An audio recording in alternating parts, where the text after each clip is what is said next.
Jangan lupa klik subscribe, like, share, dan klik tanda lonceng untuk channel ini.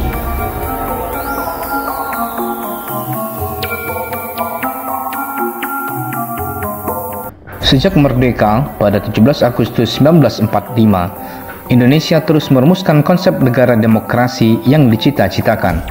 Hingga saat ini, setidaknya terdapat 3 bentuk sistem demokrasi yang pernah diterapkan dalam kehidupan pemerintahan di Indonesia, yakni demokrasi parlementer, demokrasi terpimpin, dan demokrasi Pancasila.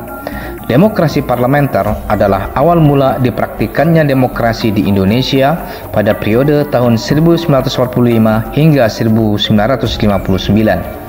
Namun pada masa ini belum terbentuk Dewan Perwakilan Rakyat atau DPR dan Majelis Permusyawaratan Rakyat atau MPR. Sehingga sesuai aturan pasal 4 Aturan Peralihan Undang-Undang Dasar tahun 1945 yang disahkan pada 19 Agustus 1945, segala kekuasaan DPR dan MPR dijalankan oleh Presiden dengan bantuan Komite Nasional.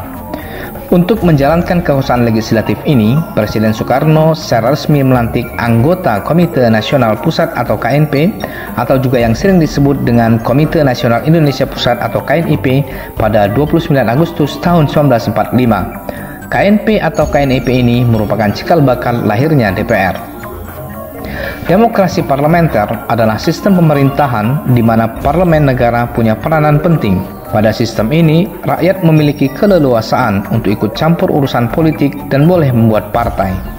Tokoh-tokoh Indonesia yang mempercayai dibutuhkannya demokrasi parlementer atau yang lebih dikenal dengan demokrasi liberal ini diantaranya Muhammad Hatta dan Sultan Syahrir. Pada masa demokrasi parlementer, Indonesia pernah menggelar pemilu untuk pertama kalinya, yakni tahun 1955, yang dilaksanakan dalam 2 gelombang, yakni gelombang pertama 29 September 1955 untuk memilih anggota DPR yang diikuti oleh 29 partai politik dan individu, dan gelombang kedua pada 15 Desember 1955 untuk memilih anggota konstituante. Jumlah anggota DPR hasil pemilu 1955 sebanyak 272 orang dengan 4 partai besar pemenang pemilu, yakni Partai Nasional Indonesia, Masyumi, Nahdlatul Ulama, dan Partai Komunis Indonesia. Sementara anggota konstituante hasil pemilu 1955 sebanyak 514 orang. Demokrasi terpimpin periode tahun 1959 hingga tahun 1965. Demokrasi terpimpin adalah sebuah sistem demokrasi yang seluruh keputusan serta pemikiran berpusat pada pemimpin negara, kala itu Presiden Soekarno. Konsep sistem demokrasi terpimpin pertama kali diumumkan oleh Presiden Soekarno dalam pembukaan sidang konstituante pada tanggal 10 November 1956. Demokrasi terpimpin menurut ketetapan MPRS nomor 8 tahun 1965, yakni kerakyatan yang dipimpin oleh hikmat kebijaksanaan dalam permusyawaratan perwakilan yang berintikan musyawarah untuk mufakat secara gotong royong di antara semua kekuatan nasional yang progresif revolusioner dengan berporoskan pada nasakom, nasionalisme, agama, dan komunisme. Pada masa demokrasi terpimpin ini, rakyat Indonesia tak pernah lagi mengikuti pemilu hingga turunnya Soekarno dari kursi presiden pada tahun 1967 dan naiknya Soeharto sebagai Presiden Republik Indonesia berdasarkan TAP MPRS tahun 1967.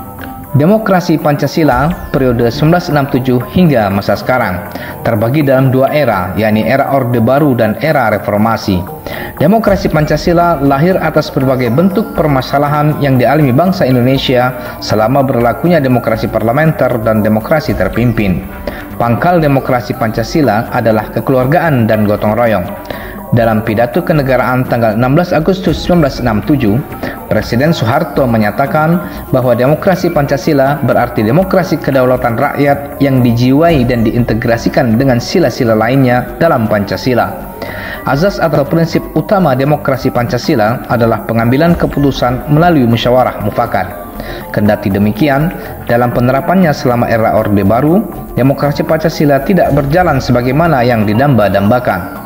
Soeharto menjalankan pemerintahan yang represif dan terkesan manipulatif hingga akhirnya Soeharto lengser pada 1998 melalui gerakan reformasi. Selama era demokrasi Pancasila, baik pada masa Orde Baru maupun Orde Reformasi, pelaksanaan pemilu di Indonesia mulai dilaksanakan secara konsisten pada setiap periode pemerintahan.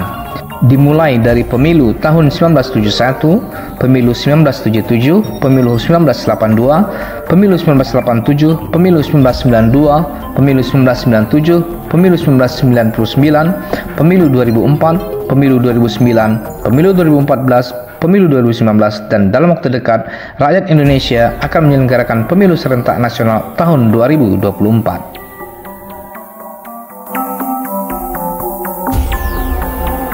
Jangan lupa klik subscribe, like, share, dan klik tanda lonceng untuk channel ini.